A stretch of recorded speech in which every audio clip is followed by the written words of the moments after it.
আমরা একটা ঐক্যবদ্ধ জাতি দেখতে চাই। এদেশে আমরা যেমন নিজেরা আল্লাহ তাআলার দরবারে দরখাস্ত করে পয়দা হওয়ার জন্য কোনো উদ্যোগ নেইনি, ঠিক অন্যরাও আল্লাহর ইচ্ছায় এখানে পয়দা হয়েছে। মানুষের সামনে বিভিন্ন ধর্ম মত আছে। আল্লাহ তাআলা বিবেকের শানিত শক্তি দান করেছেন। মানুষ তার বিবেচনা এবং বিবেকের জায়গা থেকে সে ধর্মকে গ্রহণ করবে। এ জায়গায় আমাদের দায়িত্বটা কি?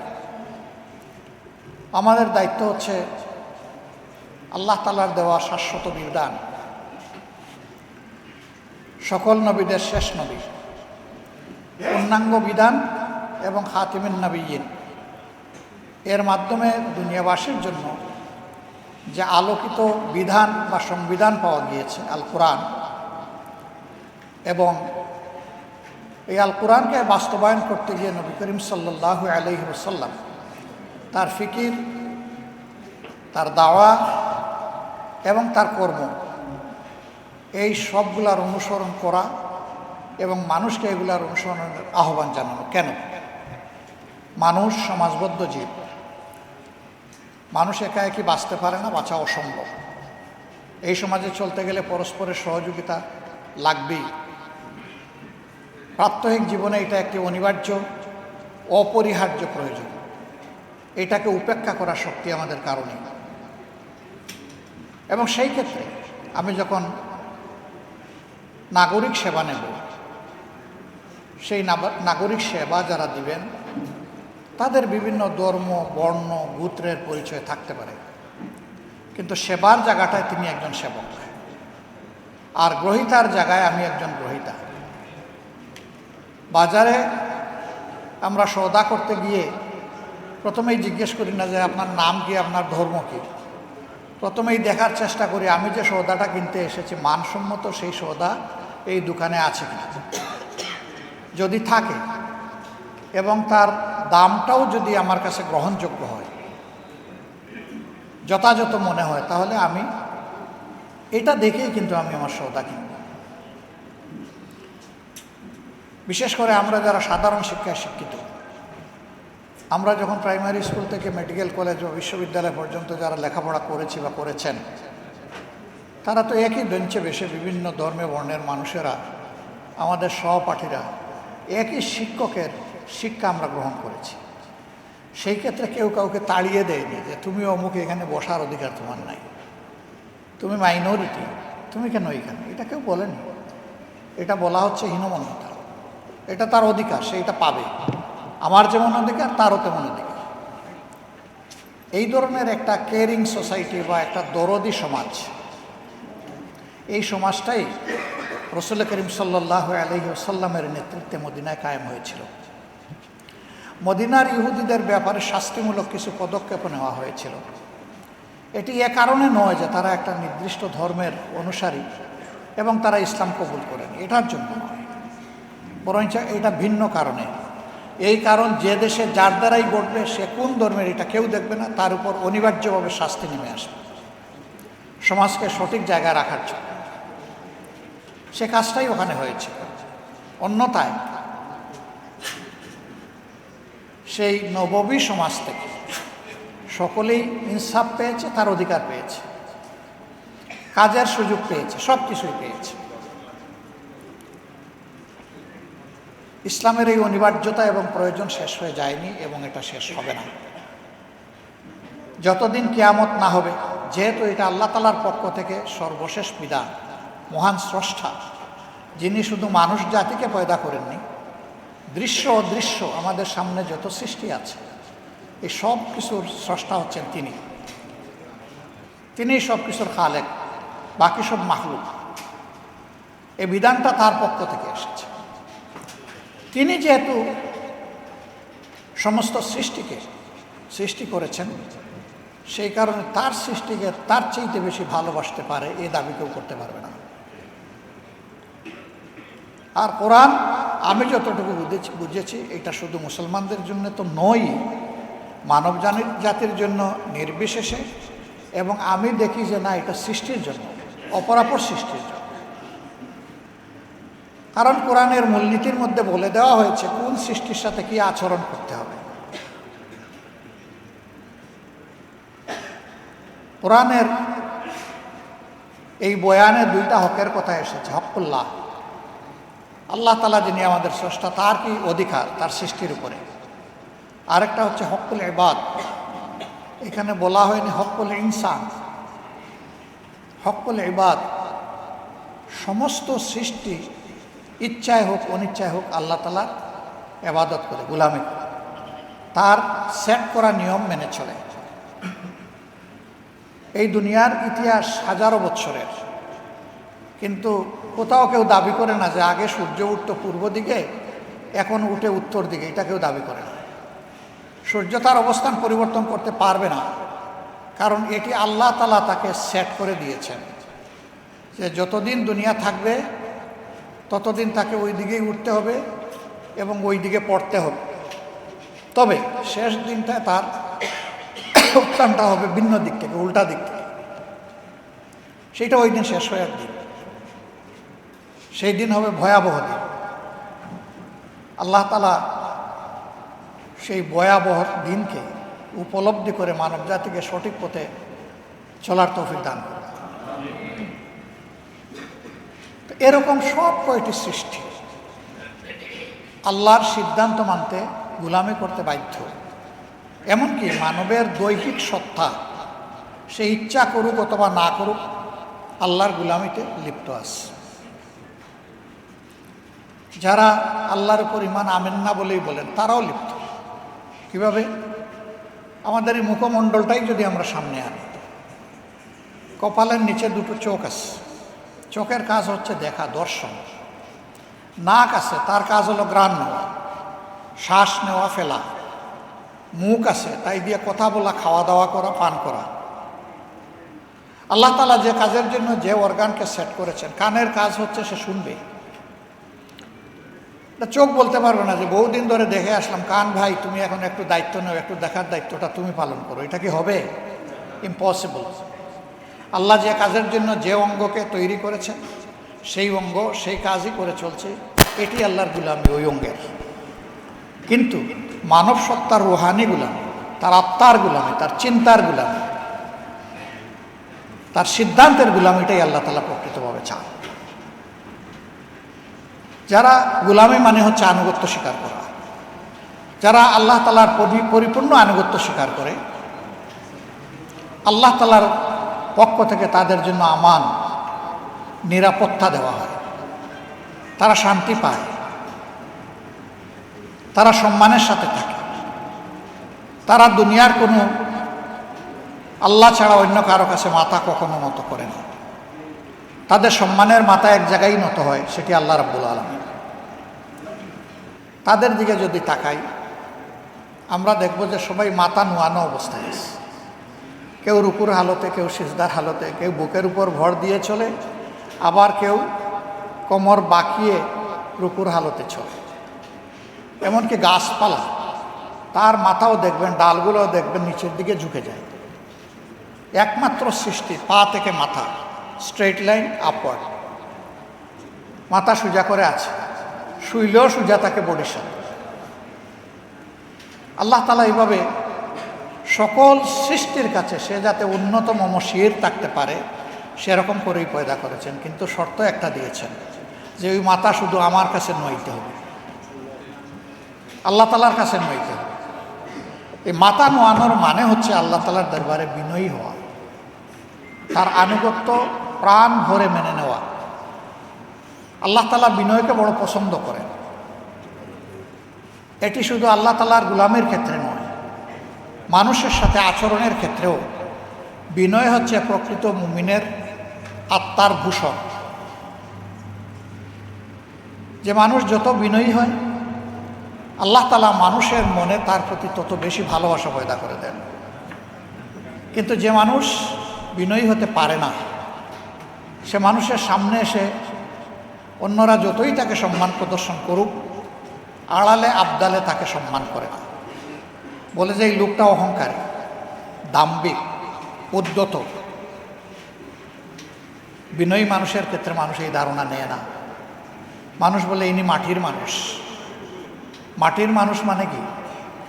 মাটির মানুষ মানে হচ্ছে যে এই যে মাটির উপর দিয়ে হাজার হাজার বছর ধরে সমস্ত প্রাণী চলে, যন্ত্রযান চলে, পানি গড়িয়ে যায়, সাপ বিচ্ছুও চলে, মাটি কোনোদিন বিদ্রোহ করে না, সব কিছুর বার নীরবে বহন করে চলছে। বিনয়ী মানুষটাও তার সমাজকে ধারণ করে সমাজের দুঃখ, কষ্ট, বঞ্চনা সে তার ঘাড়ে নেবে এবং সেইটা ফেলে দেবে না, বিদ্রোহ করবে না। সেইটা নিয়ে অন্যকে রিলিফ দেওয়ার, শান্তি দেওয়ার চেষ্টা করবে। সম্মানিত বন্ধুগণ, আল্লাহ তাআলার পক্ষ থেকে মানুষকে সেই বিনয়টাই অবলম্বন করতে বলা হয়েছে। ইবাদুর রহমানিল্লাযীনা ইয়ামশুনা আলাল আরদি হাওনা ওয়া ইযা খাতাবাহুমুল জাহিলুনা ক্বালু সালামা। রহমানের অনুগত বান্দারা জমিনে যখন চলাফেরা করবে তখন তারা বিনয়ের সাথেই চলাফেরা করবে। তবে জীবন চলার পথে বিভিন্ন জায়গায় বিভিন্ন চ্যালেঞ্জ আসবে। কিছু মানুষ তার বিনয়ের পথটাকে রুদ্ধ করে দিতে চাইবে, তার সরল এবং সত্য পথের উপর চলাকে বন্ধ করে দিতে চাইবে, তাকে বিভিন্ন প্রশ্নমানে জর্জরিত করবে, কুতর্কে জড়াবে, তার উপর মিথ্যা অপবাদ আরোপ করবে। এরকম যদি কোথাও কারো সাথে মোলাকাত হয়ে যায়, প্রথমে বিনয়ের সাথে সহজ সরলভাবে তার সাথে আলাপ হবে। যদি মনে হয় যে সে তো হার মানার লোক না, সে যে কোনো মূল্যে সত্য মিথ্যা হোক সে জিততে আসছে, এই ক্ষেত্রে আল্লাহ তাআলা সমাধান দিয়ে, ঔষধ দিয়ে বলছেন, এখানে ঔষধ হলো সালামা, ওর শান্তি কামনা করে এখান থেকে চলে যাওয়া, আল্লাহর দেওয়া মূল্যবান সময়কে নষ্ট না করা। ওলামা হজরত, আপনারা চলতে গিয়ে দেখবেন চলাফেরায় যে দিনের ব্যাপারে অনেকেই সেই রকম চ্যালেঞ্জ ছুড়ে দেবে। এই ক্ষেত্রে আল্লাহ তাআলা বলেন নাই যে চ্যালেঞ্জের মোকাবিলায় তুমি আরেকটা শক্ত পাল্টা চ্যালেঞ্জ ছুড়ে দাও। বলেছেন এই ক্ষেত্রে আপনি চলে যান, তার জন্য শান্তি এবং কল্যাণ কামনা। হতে পারে আপনার দোয়া তার জন্য বরকতের কারণ হয়ে যাবে, আল্লাহর দরবারে কবুল হয়ে যাবে। সে সত্যকে উপলব্ধি করার জন্য তার দিলের জানালা খুলে যাবে এবং এরপরে হয়তো ওরকম তর্কে সে আপনার সাথে আর জড়াবেই না। আবার যদি তার ভাগ্যে সেরকম হিদায়া না থাকে, তাহলে আপনি দিনের পর দিন তার সাথে সময় দিতে পারেন, কিন্তু আপনি জোর করে তাকে হেদায়েত দেওয়ার মালিক আপনি নন। হেদায়েতের এই চাবি আল্লাহ তাআলার হাতে। এই জায়গায় অসহিষ্ণু হওয়ার আমাদের কোনো সুযোগ নেই। যখন কোনো জাতি সংকটে পড়ে, তখন সেই জাতিকে, ওই জাতির আলেম বা শিক্ষিত লোকদের দায়িত্ব হচ্ছে তারা পথ দেখাবেন, তারা হবেন জাতির রাহবার। বাংলাদেশ এবং জাতি স্বাধীনতার পরে এক এক করে ৫৪টি বছর পার করেছে। প্রথম স্বাধীনতা যদি আমরা চিন্তা করি ৪৭ সালের, তাহলে এটাকে যোগ করলে হয়ে যাবে ৮৪ বা ৮৫ বছরের কাছাকাছি। এরকম সময় অতিক্রম করার পরেও ৮৪ বছর হবে। আমাদের সমাজে একটা মানবিক সমাজ, একটা দায়িত্বশীল সমাজ হিসাবে এবং একটা সুন্দর সমাজ হিসাবে আমরা সমাজকে পাইনি। কাজে জাতি তো সংকটে আছে। এই সংকটে কোরআন এবং সুন্নাহর আলোকে ওলামায়ে কেরাম যদি জাতিকে পথ দেখান, আশা করা যায় যে জাতি পথ পাবে এবং উপকৃত হবে। জাতি এটাই আপনাদের কাছে প্রত্যাশা করে। আরেকটি কথা না বললেই না হয়, ওলামায়ে কেরামের মধ্যে জাতি একটা ইস্পাত কঠিন ওয়াক্য দেখতে চায়। জাতি চায় যে ইসলামের মৌলিক বিষয়ে, জাতীয় জীবনের প্রয়োজনীয় বিষয়ে ওলামায়ে কেরাম ঐক্যবদ্ধ থাকবেন, এটা জাতির প্রত্যাশা। কিন্তু এর ব্যতিক্রম হতে পারে, ব্যতিক্রমকে মেনে নিয়ে সহনশীল হতে হবে। পরস্পরের বিরুদ্ধে কোনো ধরনের আত্মঘাতী ঝগড়ায় লিপ্ত হওয়া যাবে না, বাহাসে লিপ্ত হওয়া যাবে না। হ্যাঁ, পরস্পরের প্রতি কল্যাণকামী হয়ে ব্যক্তিগত পর্যায়ে কথা বলবো, মন খুলে কথা বলবো। ওনার বক্তব্যটা শোনার মানসিকতা নিয়েও আমাকে যেতে হবে, শুধু নিজেরটা সমঝানোর জন্য নয়। এইভাবে যদি পরস্পরের বক্তব্যের প্রতি আমরা শ্রদ্ধাশীল হই, ইনশাআল্লাহ এই উলামায়ে কেরাম জাতিকে পথ দেখাবেন যেভাবে অতীতে দেখিয়েছেন। আমরা উলামায়ে কেরামের কাছে এটাই আশা করি। আমরা আমাদের বিরাট হক ওনাদের উপর। কোরআন এবং সুন্নাহকে যেভাবে ওনারা ইলমি জগতে ধারণ করেছেন, সমাজের সাধারণ মানুষ এটা করতে পারেনি। আল্লাহ এই যে নিয়ামতটা বিশেষভাবে আপনাদেরকে দান করলেন, এটার শুকরগুজারি তখনই হবে যে এই ইলমকে মানুষের কল্যাণে যখন আপনারা কাজে লাগাবেন। আমরা সেটাই আপনাদের কাছে আশা করি। আজকে আপাতত এতটুকুই আপনাদের কাছে আমাদের প্রত্যাশা। আরও ইনশাআল্লাহ আপনাদের সাথে কথা হবে, দেখা হবে। আমরা আশা করব যে আগামীর দিনগুলোতে আপনাদের নেতৃত্বে এই জাতি সামনের দিকে এগিয়ে যাবে ইনশাআল্লাহ। উলামায়ে কেরাম শুধুমাত্র মেহরাবে দাঁড়িয়ে নামাজের ইমামতি করবেন, এটুকু আমার এবং আমাদের প্রত্যাশা নয়। আমরা চাই যিনি নামাজের ইমাম তিনি হবেন সমাজেরও ইমাম। নামাজের ইমামের ইমামতিতে যেমন মসজিদের ভিতরে আল্লাহর বিধান অনুযায়ী নামাজ কায়েম করার কারণে শান্তি প্রতিষ্ঠিত হয়েছে, ঠিক এই মুত্তাকি মানুষগুলা যদি সমাজে নেতৃত্ব দেন তাহলে সমাজেও ইনশাআল্লাহ শান্তি কায়েম হবে। যে মানুষগুলা শুধুমাত্র আল্লাহকে ভয় করে চলবে, জীবনের প্রত্যেকটি ব্যাপারে অধীনস্থ এবং সহকর্মীদের ব্যাপারে ভীত সন্ত্রস্ত থাকবে। আমাকে হুঁশিয়ার করে দেওয়া হয়েছে, কুল্লুকুম রাঈ ওয়া কুল্লুকুম মাসউলুন আন রাঈ, যে তোমরা সকলেই দায়িত্বশীল এবং তোমাদেরকে অবশ্যই আল্লাহ তাআলা কিয়ামতের দিন জিজ্ঞাসা করবেন তোমাদের অধীনস্থদের ব্যাপারে। যার দায়িত্ব যত বড় সমাজে, তার জিজ্ঞাসাও হবে তত গভীর। এই ভয় যখন একজন মানুষের অন্তরে থাকবে, একজন ওয়ার্ড মেম্বার থেকে শুরু করে পার্লামেন্ট মেম্বার পর্যন্ত এই চরিত্রের মানুষ যদি দেশের নেতৃত্বে আসেন, তাহলে আলহামদুলিল্লাহ আমরা যে মানবিক সমাজ আশা করি সেই সমাজ প্রতিষ্ঠিত হওয়া সম্ভব। এর বাইরে গিয়ে জ্ঞান, বিজ্ঞান,